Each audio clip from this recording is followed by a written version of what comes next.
Hi, everyone, and welcome to Yoga Truth. I am your host, Bethany Vaughn, and this is season 1, episode 3. And tonight we are talking about dreams. And so I'm here with Karen Salmon, Tracy Lerner, and Victoria Telichko. Hi, everyone. Hey. Hi. All right. Hello. Namaste. Namaste. We're going to kick off this really, I think, fun and very interesting topic.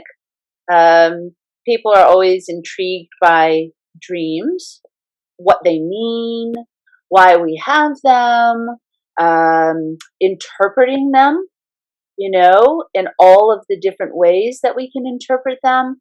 And we're always so curious about them. Some people say they don't dream. There's a lot of misconception about if you don't remember your dreams, something's wrong, etc. And so we're going to talk about what they are, the kind of dreams we have. What's the difference between like lucid dreaming and nightmares and, REM, sleep, where everybody seems to be familiar that that's when we dream, but in actuality, we dream a lot more than that. And then we're going to take it a step further and talk about what it means to yoga, how yoga interprets dreams, and what the wise folks from way back had to say about, because this goes back into the Upanishads, okay, a long time ago, thousands and thousands of years ago. That dreams are not just something that we shouldn't pay attention to. They're incredibly important. So let us talk about that. We'll start it off with, what do you think about dreams? And what do you dream about? And what did you think about dreaming before you did yoga? So those three things.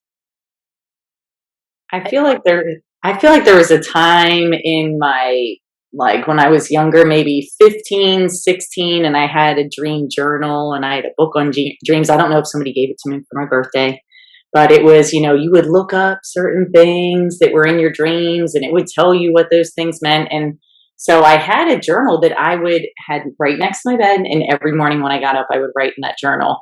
And I did this for a while, but I have not done it for years. And honestly, when you said, oh, we're going to talk about dreams, I thought, well, I haven't really thought about this for a while.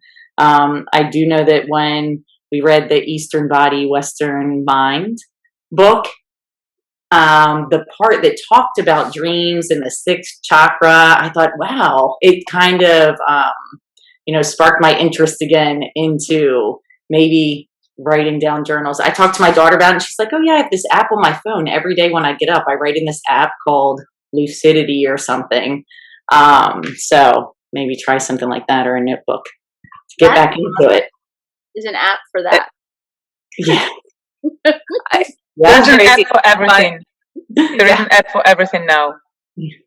I've always had reoccurring dreams since I was little, and so it's been something on my mind. I was fascinated with the mind growing up, and reading Eastern Body, Western Mind pre-yoga teacher training, but again in yoga teacher training, I started tracking my dreams again as well after reading about the sixth chakra. So it's funny that is kind of along the same lines as you, and what stands out, and totally still go to the dream dictionary, even though just to look for answers that next morning, because you just want to know what, and start interpreting, even though we're told that not necessarily that's the most accurate. But maybe Victoria can talk about the superstition and the dream interpretation too, because I know there's so many dream dictionaries out there from different cultures and experiences, of collections for centuries. And so it's just interesting to see how it all kind of connects. Yeah, dreams and dream interpretations have always been in my life, like part of my life. Even though I was born in Soviet Union, grew up in a like non-religious society, but we are Ukrainians, Russians. We are very, very superstitious. So there is always, I've had that um, like a dictionary or interpretation of the dream since I was, I think, 7 or 8, and I was fascinated by that. And I would, like Tracy said, every morning, I would wake up and I would look up the dictionary. We also have special days or nights, from Thursday to Friday, when the dream is actually, it can predict your future. So those are important, certain nights that you pay attention to and you really try to interpret those. And then, so it's always been a very important part of my life, and I've always paid attention to my dreams, and I actually even have my own. I built up my own kind of dream collection. So I know I have certain dreams whenever there are big changes in my life, and I know if they're going to be successful, or if those changes are positive, by dreaming. So like a sea or ocean. So there are certain signs and dreams in my life, and they recurring. So I know those. I recognize those also before I get sick, before I get ill, or something bad happen. I also have certain dreams that are kind of similar. So I always know those. Like a muddy water, or really like kind of dirty water or something. So those are for illness. So, I didn't even, I would never pay attention that those are my kind of, that's my collection. But that's what I realized recently. Like, okay, I know my own, dreams, and I know the cues. And I always, to be honest, I've always been that way. Even though I have that analytical mind, I always need proof or something. I always need like kind of intellectual, background. I always like, okay, there is a proof? Can you explain that? If not, but when it comes to the dreams, I'm like, okay, that's a dream. That's something I just go along with. One of my you use the change as the collection, and I definitely, one of my reoccurring dreams when there's a big change in my life always involves shoes, a school bus, and some sort of bike. Not the same, but if there are all those three things somehow combined in the dream that I recall, there's typically a big change coming, and it's come in so many different ways. But I've kept track of like the sequence of events has just been crazy, and and now I feel more comfortable in that I know that's my own interpretation about what that means. But it always is. I wake up and I'm like, all right, checklist. What was there, and why is this familiar to me? Jesus, it's a shoe, a school bus, and a bike. Shoes, a school bus, and a bike in some format. So it could be a running shoe. It could be a heel. There's all sorts of different interpretations for what the different shoes mean, supposedly, but it's always some form of shoe that's just in a very odd place. And then either a brand new shiny bike or kind of an old rusty bike. And then the school bus always pops out of nowhere. But it's that three combo is just very interesting, and the shoes are kind of, I guess, supposed to be the like triggering image, but it's that three combo for me that's there. That is interesting. What a combo! I like it. Yeah. I feel okay if there's only two of the three. I'm like, I'm not nothing to worry about. Nothing's coming too fast, but when the three are there, then something's around the corner. Oh my God. Oh. This is so much it's so much detail. I feel like both of you have described things, between like the ocean and the murky water and these three very specific things. I don't know if I just haven't been, paying as much attention. I did in one of the readings that we did, how it was saying, what are things that are suggested? Tell yourself when you're going to bed, I'm going to remember my dreams tonight, and just kind of start to think about that, and then have your notebook there, and in the morning write down anything that you can remember. Other than the dream notebook when I was a teenager, the only other dreams, I've had nightmares, like bad nightmares over time. I actually had to go and see somebody when I was younger because I saw Cujo. When I was like, I don't know, 7, my parents said, oh, this isn't a movie for adults, you can't see it. So I snuck behind the couch at my aunt's house and I watched Cujo. And then I had nightmares about dogs like eating my family, and would wake up crying and couldn't sleep. And I had to go and talk to a psychiatrist. And it was so interesting. We just finger painted, and he taught me how to play chess, and my nightmares went away. So, How you redirected your mind. yeah. But I mean, it was bad. Dreams that sharks were eating me in the pool. But That after Jaws. a lot of nightmares, possibly. Um, Lots of nightmares. So not things like bikes and oceans and like, oh, this is a positive thing. If anything, sometimes it would be kind of a scary dream. I had more scary dreams. Or I don't remember them. So I feel like I'm going to make an effort to see if I redirect my thoughts to trying to remember them, if I do, and see if I see these signs. Mhm. In Ayurveda, yoga, Ayurveda is the science sister of yoga. They say that REM, phase when we're dreaming intensively, it's detoxifying as well. So this is like a mental detoxification. So whenever you see those dreams very intense, that's the release of your fears, the stress maybe. And I just want to tell a very short story, just to give something like a personal example.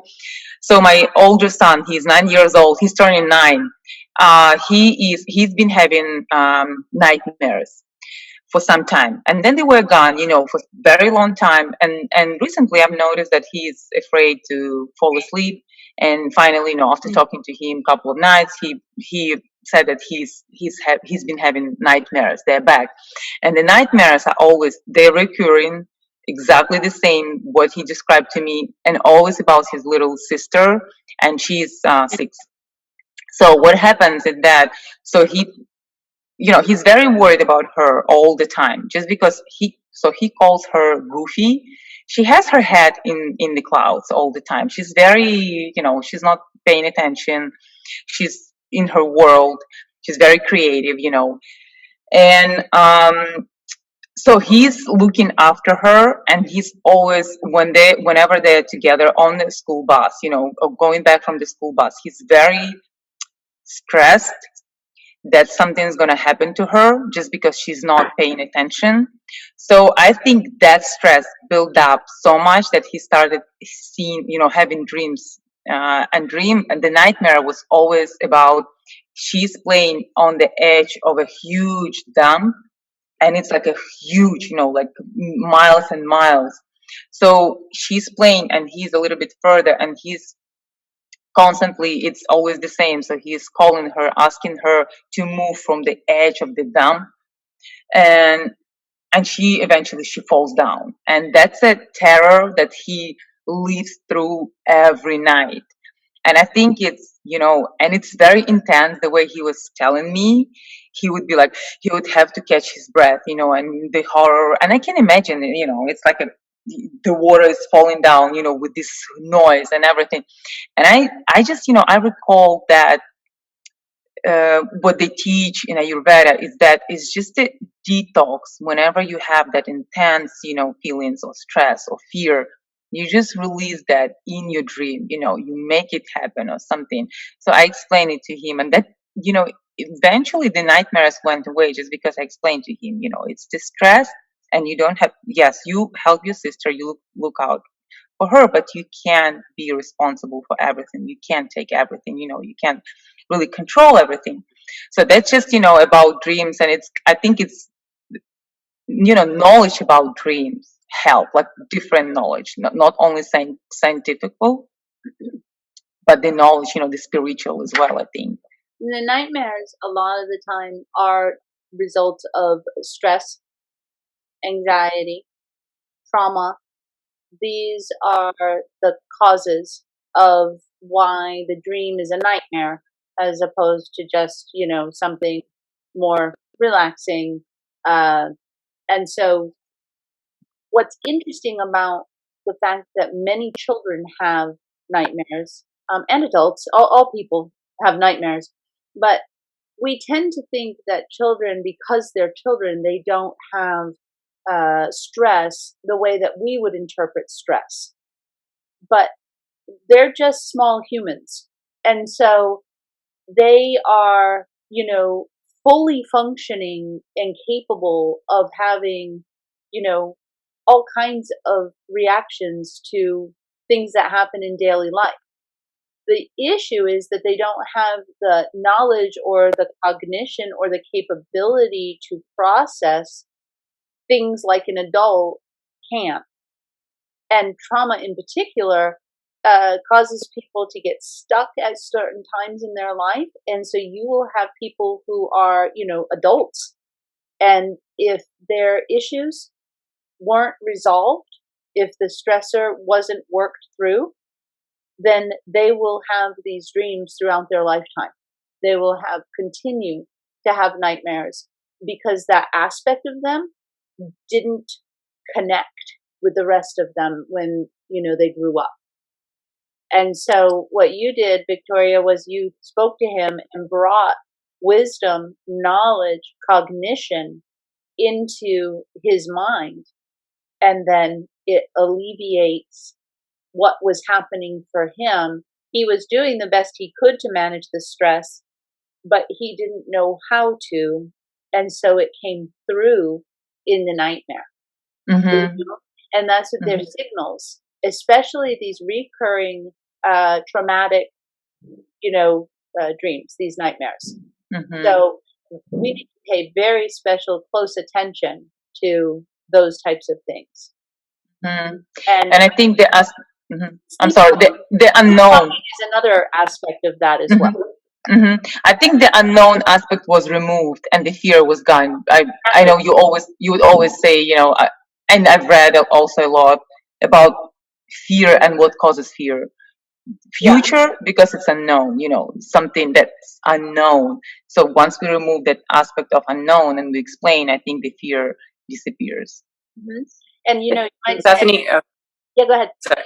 You may know more about this, but hearing Victoria just explain the detoxifying and going through your son's experience. So when I was a teenager, I for a few years babysat a young boy who had night terrors, and I knew going in, his mom was very open with me, family friend. So, and I knew a little bit of his traumatic background, but I was always instructed to just don't wake him up, let him go through his night terror, and just be present with him, but allow him to move about, make sure he doesn't harm himself, but just not to wake him up, because that will interrupt the process essentially. And so it's just really interesting. I never, I guess, connected the why, never really thought about it, I guess, too, until now. I just did as I was instructed, but it's so interesting that to let him just feel that out and to work through it in that sleeping state, essentially, I think is the guidance that probably a therapist provided him. But just thought that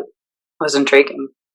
Yeah, I think there was probably a great deal that could have been done in his waking life that would have alleviated that. But that's, a little bit old school as far as just, let it be. It'll, they'll cry it out or they'll figure it out, or, you don't, it is jarring to wake people up in the middle of something. But it is definitely, with nightmares, I mean, they're terrifying, and the body is actually reacting in the same way that it would if it was actually happening. And so, I don't know, clearly I'm not a sleeping doctor. I don't know about whether or not you should wake someone, but it's been my experience that if somebody's having a nightmare and you gently wake them and tell them that they're safe, that they're pretty happy to see you. Yeah, no, whenever, yes, that's true. To wake up from any nightmares I've ever had. I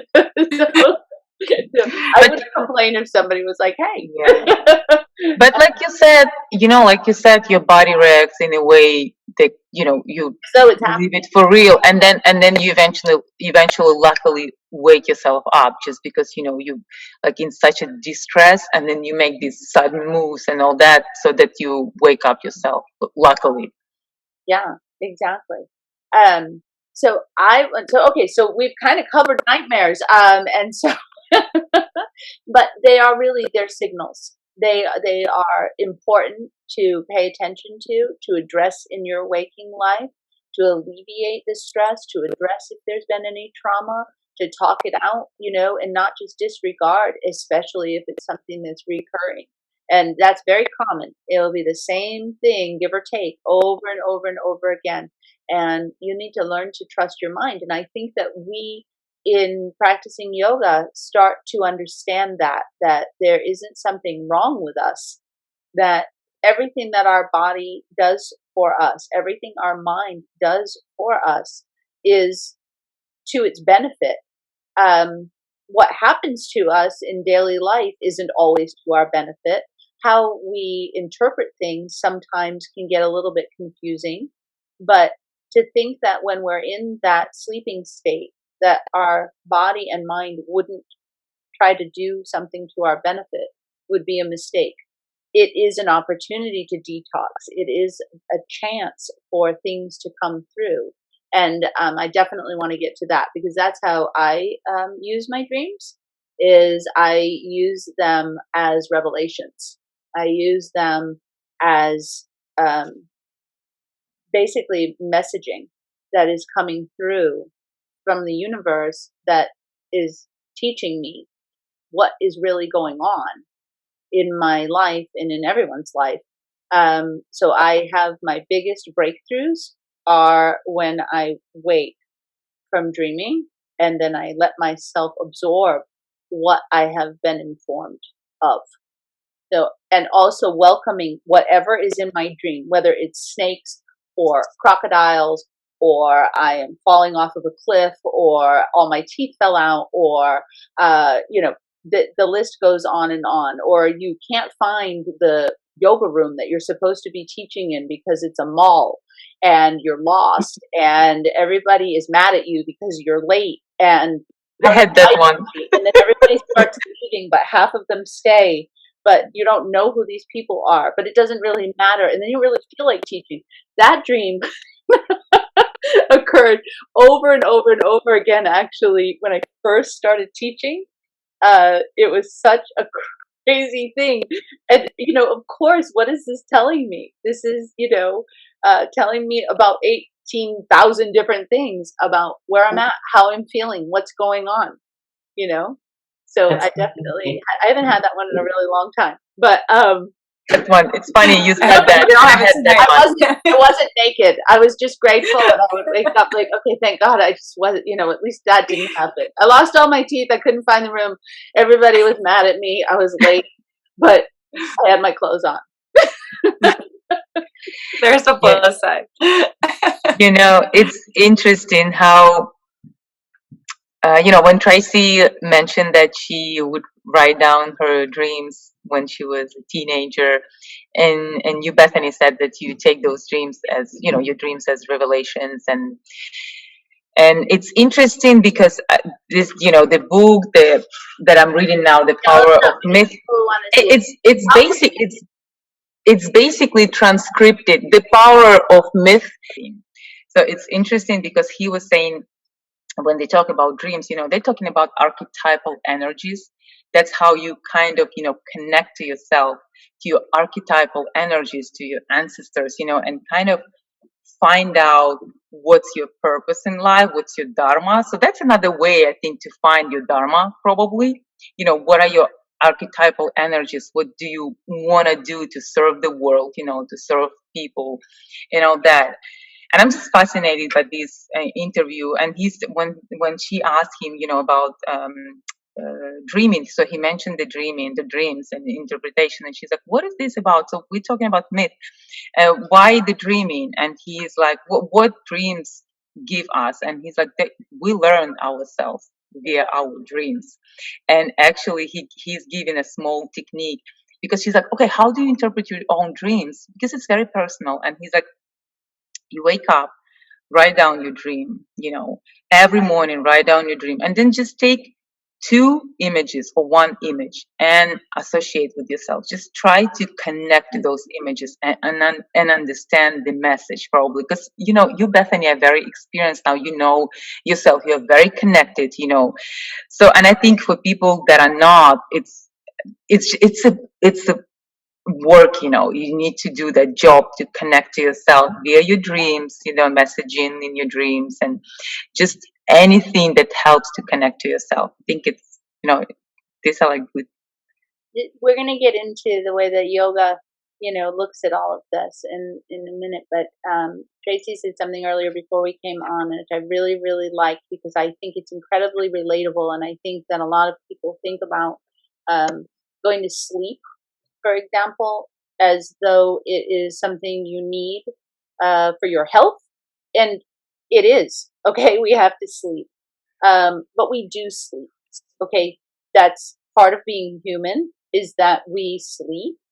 And so we don't sleep as much as some other creatures do, and then we sleep a lot more than some creatures.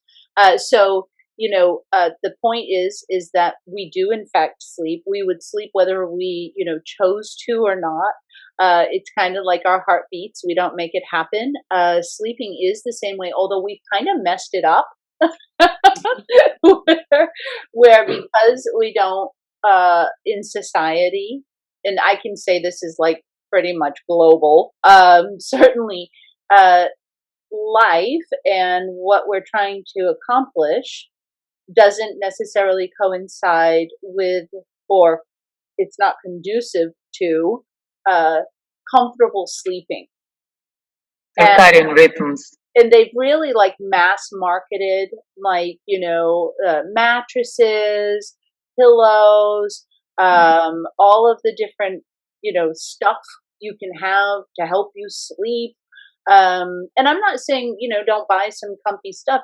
Being comfortable is actually very, very important. But the part of you that is sleeping is you. So you need to be comfortable in your own skin and in your mind.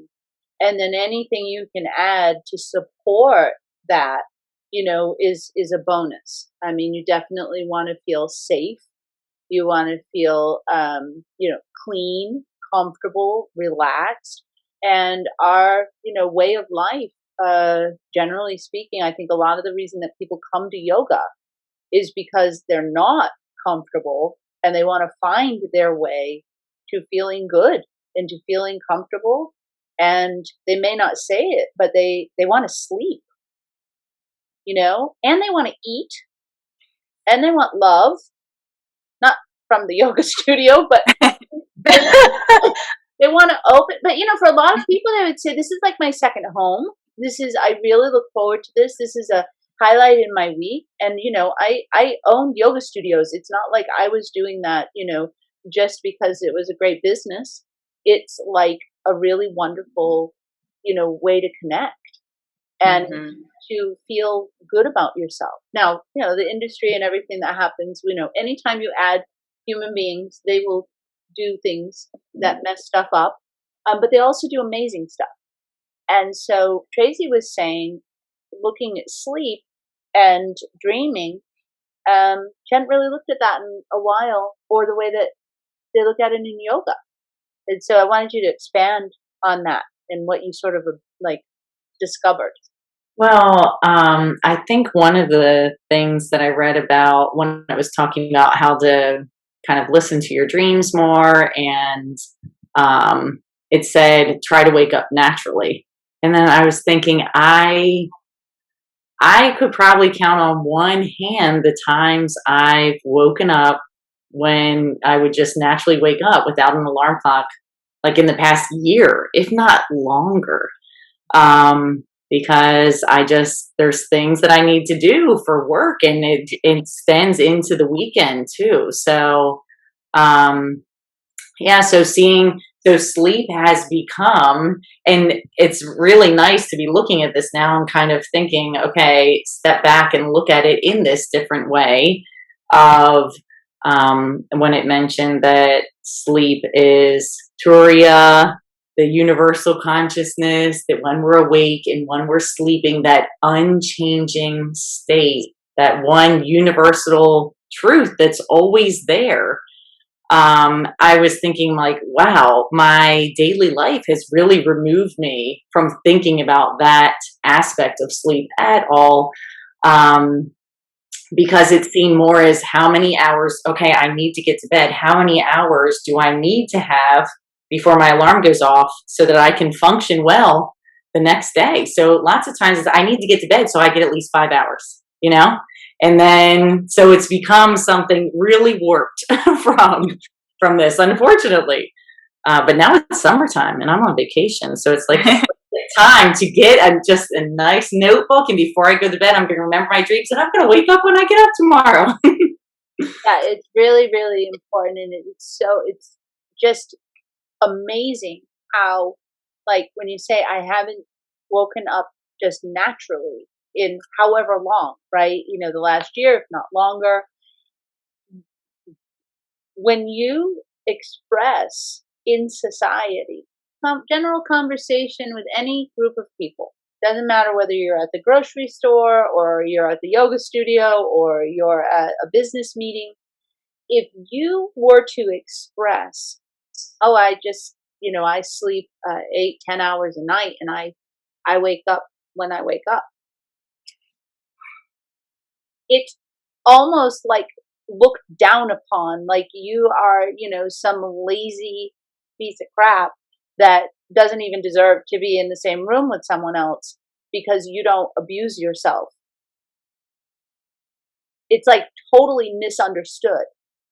It is the complete wrong way to look at it.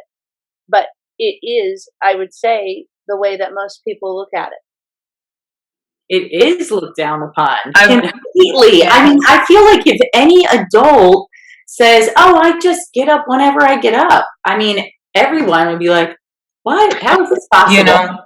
Yeah, I really want to elaborate on that because, my sleep is something I have been working on for the past half a year. And I tell you, I took it seriously. So first of all, like seriously, I I'm slept. the one who used to sleep 4 hours a day, and the rest was, everything, the important stuff. And I exhausted myself to the autoimmune disease, So finally, my body started destroying myself. So, the yoga and then Ayurveda, and then I went deep into. So I got all the aspects. I was like, okay, I practice, I eat right, and it would still be there. The antibodies would still rocket. Yeah, because of the stress and no sleep, of course, because nothing changed in that area because I wasn't taking that serious. I was like, okay, what is sleep? Sleep is something is in my way, just to, I need more time just to get stuff done, the superhuman stuff done. So what I wanted to say, and that's my experience, is that you, Bethany, mentioned the connection, when you said, I think we are so disconnected from nature. And again, people tend to make up and abuse everything we already have in us, within us, because, we are made in nature and, of nature.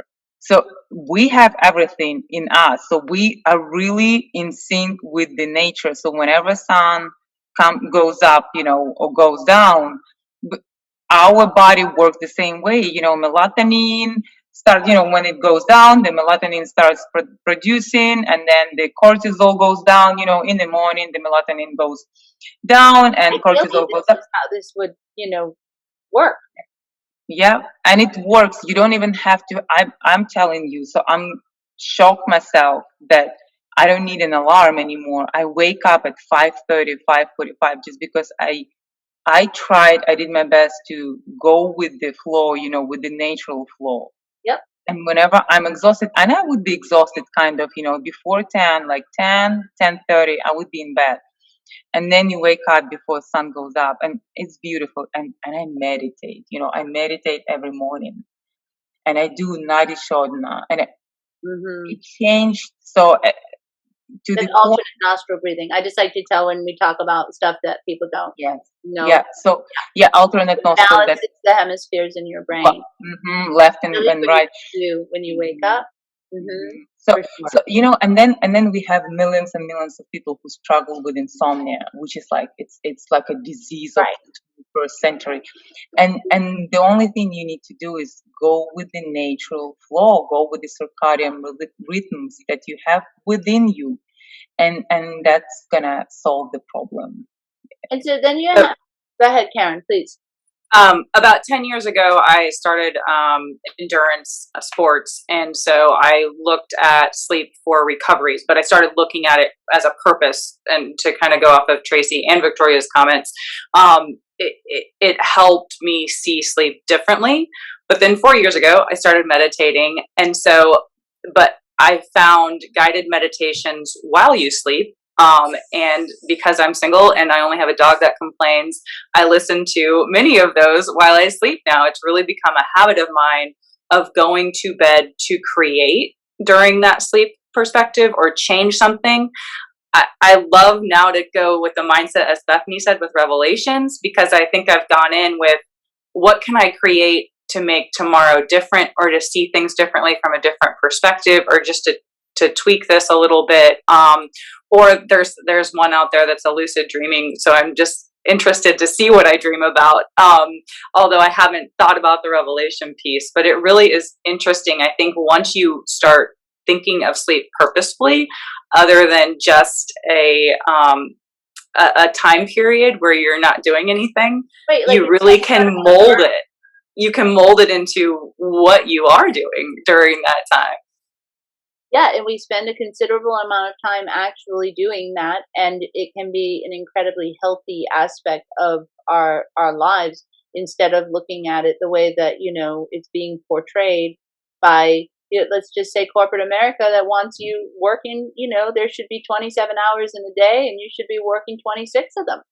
Because Although some of them now have sleep pods, thank goodness. So there's some switches out there. And then we all worked from home this last year, so now well, that I four, think right? actually, I'm kind of excited to be doing this podcast now, in the sense that I think a lot of people have been on a journey of self-discovery over this pandemic. I think it brought a lot of things to light, and not all negative. I think many people reconnected with their families. I think many people reconnected with themselves and what they really want and what's really important to them and what really matters. And um, dreaming only happens when you're asleep. So we need it. We need it. And we don't just dream in the rapid eye movement portion of the program. We dream many times, about 6 to 8 times, I think that article said. And I'll post that. Those of you that are watching on YouTube, I'll put that also in the description and everything, so you can find those, because they were just really informative and nice. And I felt like these two articles put a lot of things in perspective, so people can read those. So as far as lucid dreaming, that's that part between when you are about to wake up but you're still asleep. And so you're aware that you're asleep, and you're aware that you're dreaming. And so it's something that you can actually practice doing. I think a lot of people, when they first do Shavasana, which is the resting after you do a physical practice, or when they first start meditating, I think a lot of people go into a little bit of a lucid dreaming state, because you're not technically supposed to fall asleep in either of those things, but a lot of people do. And especially if they haven't been sleeping, Out. the stress and the exhaustion from the detox of the practice, it allows people, for some of them, the first time in their life, to actually relax to that degree where they've never relaxed like that before. I think, did you all experience that with yoga? I did. Yeah, I have a question for you guys. What do you think about napping? Because the couple times when I've thought, oh, I'm tired, I can sleep, during the day, that's when I have more of the lucid dreaming, because I don't know why. It's like I'll start to fall asleep, and then I notice that I'm dreaming, And I'll be like, oh my gosh, I'm actually falling asleep. And then I start thinking, oh, I'm falling asleep. And then I don't fall asleep. Um, and the other day I was talking to somebody about napping and how in some cultures it's like every day, and it's not a long, it'll be just close your eyes and it'll 15, 20, 30 minutes. And then people wake up refreshed. And since teaching Spanish, we have all these, infographics about, different lifestyles and the benefits of napping. And I I about did a study abroad in Spain. We had a siesta every day. I absolutely loved it. We went home from school, had an hour or two, and we were able to then have a longer day. I feel like, your day then goes in well into 9 or 10 just uh-huh. out in the community. But I loved it. I didn't keep with it, but I loved it. We're a fan of the siesta over here. Big, big, big fan. Yeah. Absolutely. I think it's really necessary. If you look at most land mammals, they sleep in the afternoon Hmm. longer than we do, but they become more active very early morning and evening, and we're not really dissimilar. So it's like making that connection with all of these other creatures, learning what we are. I think that that's the biggest thing we can take away from having dreams. Your dreams are telling you who you are, right? And somebody said that earlier, that it's right. Did you say it, Karen? You learn about yourself. I Yeah. think Victoria did. Yeah. Yeah. It's in this book as well. Like, what do you use it for? You learn about yourself from your dreams. You connect with yourself. Yeah. So I'm going to get into the yogic perspective, as far as there's 4 states of consciousness, and it always surprises people when they read the sutras, the yoga sutras, that dreaming or deep sleep is considered like a state of like consciousness. Like, what? I'm not awake. You are just in another state. And we spend a lot of time actually in that state, much as we try not to for whatever reason. Once you realize how wonderful it is, how beneficial it is, and what it means to your life, your perspective on it changes as far as going to sleep. So, but the 4 stages are waking, like we're awake right now, right? And then you have dreaming, deep sleep, and then this final phase, which is called Turiya. And deep sleep is where we actually can connect with the true self, that which has always been, is now, and always will be. That energy that we are all that. It's the only thing essentially that exists. It never changes. It's always been here, and it always will be. That's who we are. That's what we get to experience every night when we go into deep sleep. And actualizing that is what Turiya means. And then what happens with Turiya is that there is no longer some separateness between your waking state, your dreaming state, your deep sleep. You are connected. You understand that true reality with a capital R, okay, because you'll see in yoga the way that they try to express that which always has been, always will be, and what you are and what will continue. This energy, once you connect with that, then everything else makes total sense. Beautiful. You're just here. It's beautiful. It's amazing. And so this is the importance of this aspect of your life that we, I don't really want to say like trivialize, but definitely monetize. So that scares me a bit. Like, everybody's aware that there's like a huge, opioid crisis and all kinds of wonderful things going on out there. Obviously sarcastic. And so what happens is people aren't even actually sleeping, okay? Because being knocked out is not, that's a drug-induced situation. And that is not sleep. And it's terrifying. Because if that goes on long enough, then, you die. It's the opposite of integrating. Now, death in and of itself will integrate. But what we have to also understand is that the energy that you bring to death is the energy that gets recycled. So what happens if you haven't slept in, 15 years on your own? What kind of existence are you having? What kind of energy?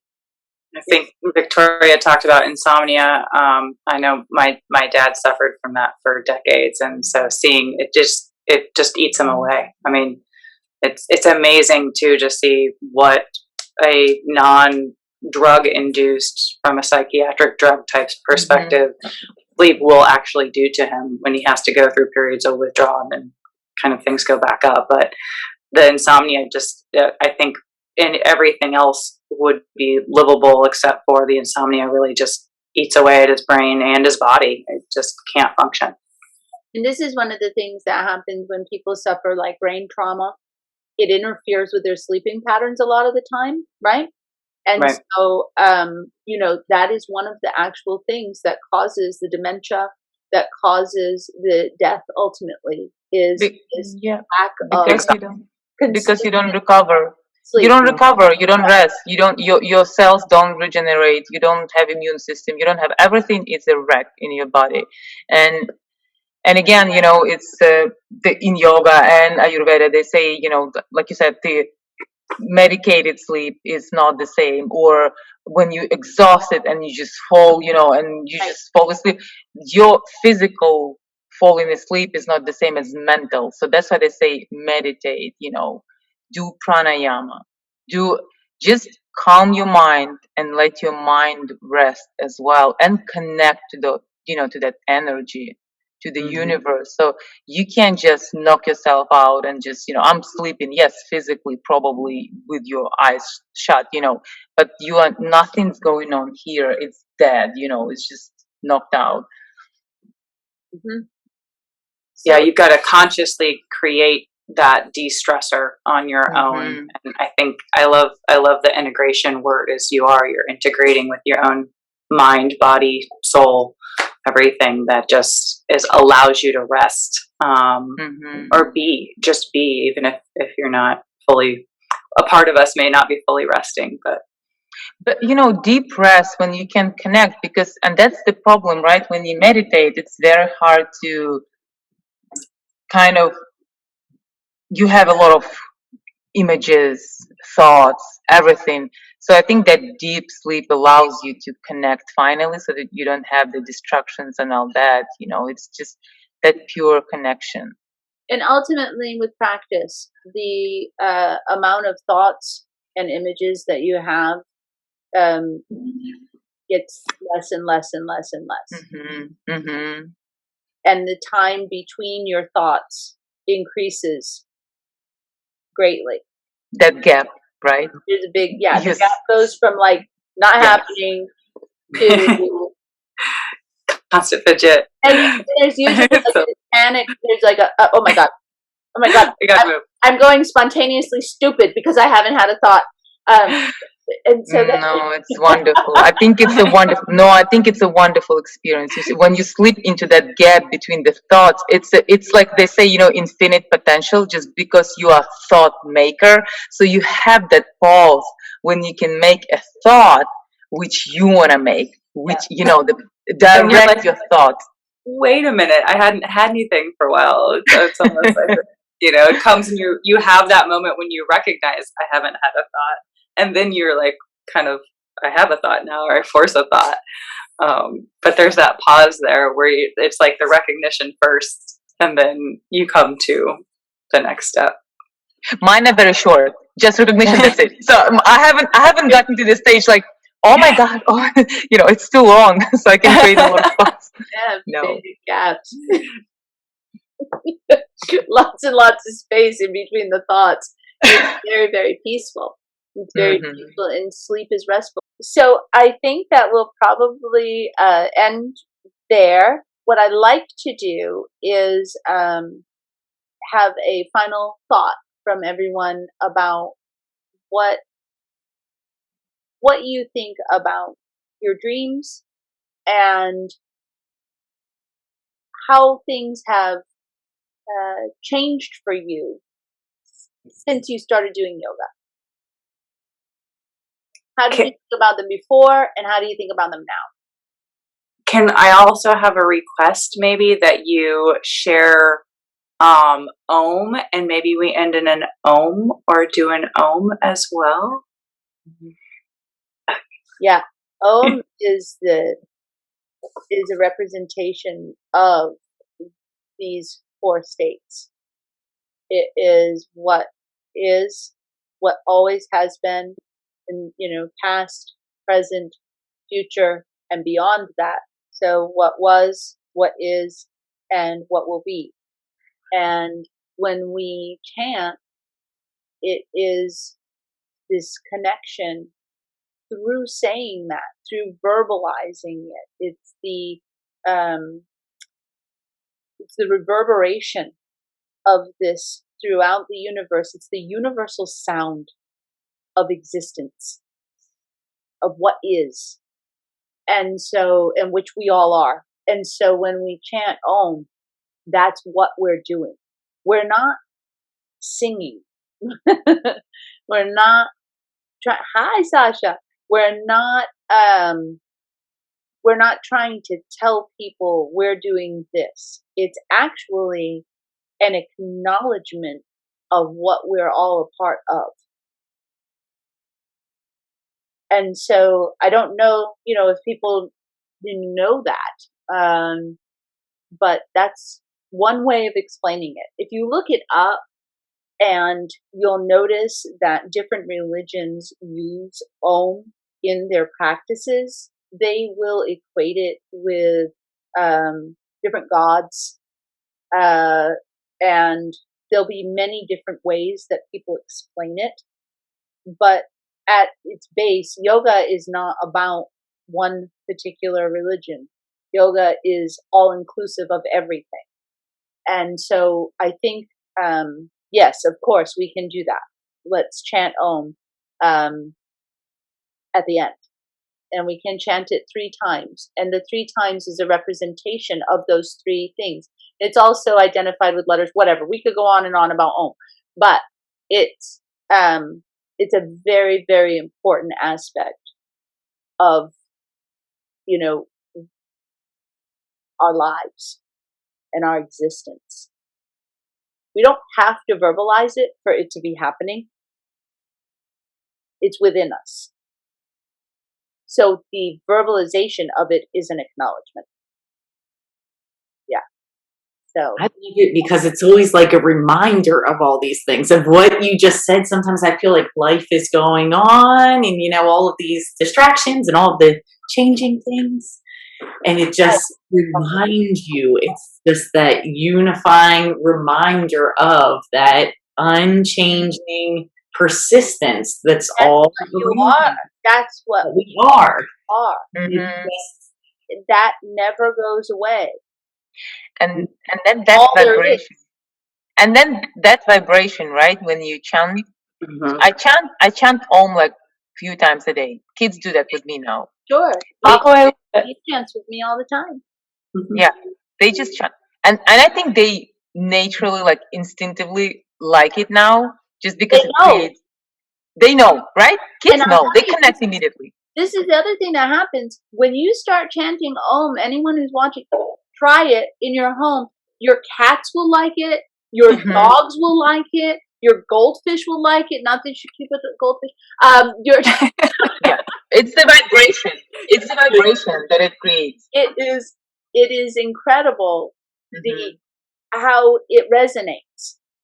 It's like, they know. And we're the ones that get confused, like you just said, Tracy, right? It's like all this other stuff was going on. Like, we are never not interconnected. I think they feel it. We think too much, right? We tend to think, and the We try programs to and think everything. that our thoughts are separate. We try to think that we are separate. We try to think that, we're not understood. But in actuality, we just have difficulty communicating. And so, knowing this as yoga teachers, us living in a connected way and sharing that with other people is really, really important. And it really is a great reminder. And we all need it because life can run away. The illusion of what life is can run away with you, for sure. And that's human. That happens to everyone. But when we talk about this and we acknowledge it, we recognize instantly that it's right within us. We know. You can feel it, right? It's there. It never left you. It was just you had a fleeting thought or an illusion. So yeah, we'll definitely chant Om. So all right, let's talk about what your final thought is on dreams. What would you want people to know about what you think about dreaming? Anyway. Listen to your dreams and dream purposefully. It's good. It's good advice. Like actually, we're so focused on I'm going to get this job and I'm going to accomplish this and I did this many, push-ups or whatever it is, and we're like, oh good, I can bring that up at the next blah blah blah when I meet with so and so. And yet, then we're a mess about like the rest of our life, which is a lot of time that we spend sleeping. So why wouldn't we address that aspect of our life as well? With purpose. It's good.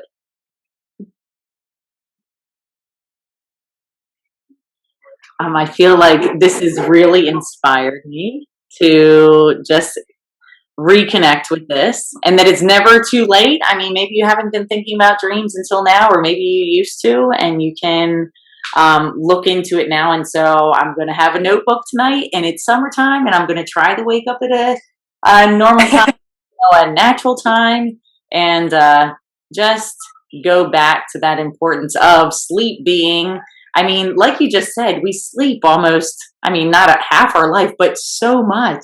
And so if this is a way that we can reconnect or have some kind of messages or thoughts or deeper connection to ourselves, take that time to do that, because we are going to be sleeping. So it seems like we can be getting so much more out of it than checking off your 5 hours and going into something else. You go back and It's not working, right? That didn't work. You got your 5 hours, check, everything's good, I'm supposed to feel good, I feel terrible, what's going on? I don't get it. I did what I was supposed to do. It's not what you wanted to do, it wasn't for you, and it wasn't in the direction. And this is what's so important, because this comes into poses and everything else. You got to work in the right direction. If you're not working in the right direction, it won't work. Right? I mean, you get sometimes so caught up in, I mean, at my husband and I, so many times at night, we will lay in bed and we're like, oh my gosh, it's so amazing to just stop, and just be still and lay here, because you get up and it's, the work and the kids and the dogs and this and that. It's just never stop. So, I'm really looking forward to this. And what's the point of all of that? It's like, it's all your life. The sleeping, the dreaming, the eating, the kids, the family get together, working, having fun, laughing. It's all the same thing. It's all part of the same thing. It's your life. And what we try to do is we try to separate it as though it's not on some sort of, it's not on a linear continuum, okay? It's on a, like, go with the flow, baby. Like, that's what that means. It's like tap in and get it, right? And know it's not too late. we're supposed to actually feel good, not guilty and bad and restricted. That's not who we are at our true nature. And I think our dreams try to tell us that. Victoria, what's your final thought? I just want to remind that, via our dreams, we learn ourselves and we connect to ourselves, to that self with the capital S. Mm-hmm. And I just want to read two, three sentences. It's from this book, and it says, heaven and hell are within us, and all the gods are within us. This is great realization of the Upanishads of India in the 9th century before Christ. All the gods, all the heavens, all the worlds are within us. They are magnified dreams, and dreams are manifestations in image form of the energies of the body. Well, damn, I can't really top that. That's my final thought. No, that's incredible. And I'm just gonna hold up because this is the Upanishads. So anybody, and I'll put all of this in the description, but I just like people to get an idea, because a lot of times the words sound, when you're like Ayurveda and Upanishads, sutras, it's like, oh my God, what? They're just books, they're just words, and they have a lot of really great information in them, and they're ancient texts, and which is why, a lot of times it sounds a little bit more fancy than just how to, do whatever in 10 minutes. And it doesn't take 10 minutes to read this stuff, and you can read this stuff over and over and over and over again. And what I would like to say is that your dreams are the door to who you really are. And so when you wake up and you remember your dreams, go into this message that you've received from the universe and allow yourself to feel it in a visceral way, not just in your head. Feel the dream in your body. Feel the dream in every aspect of yourself. Allow yourself to see it, to smell it, to taste it, to hear it from within you. And don't overthink it. Let it speak to you. And trust that what you are hearing and seeing and feeling and tasting and touching with your mind and body is what you need to know, is true. Don't get stuck on the image of a crocodile or a goat or a sneaker. You go into the beauty that lives in this message because it's for you. And that's the other thing that's incredible. It's very specific to you, not in a separate way, in an interconnected way. The universe will speak to you in the way that you can understand. And it's different for everybody because everybody understands in a little bit of a different way. Mm-hmm. Dream is your personal myth, they say. Yeah. All right, we're going to chant Om 3 times.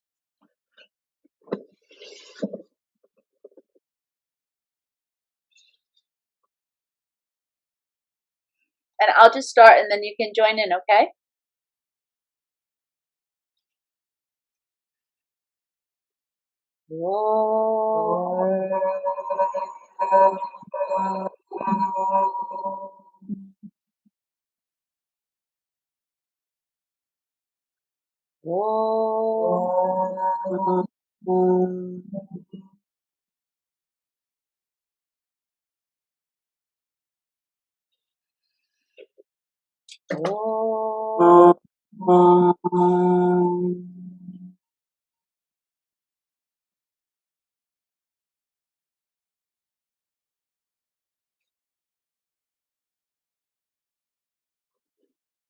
Namaste. Namaste. Thank you all.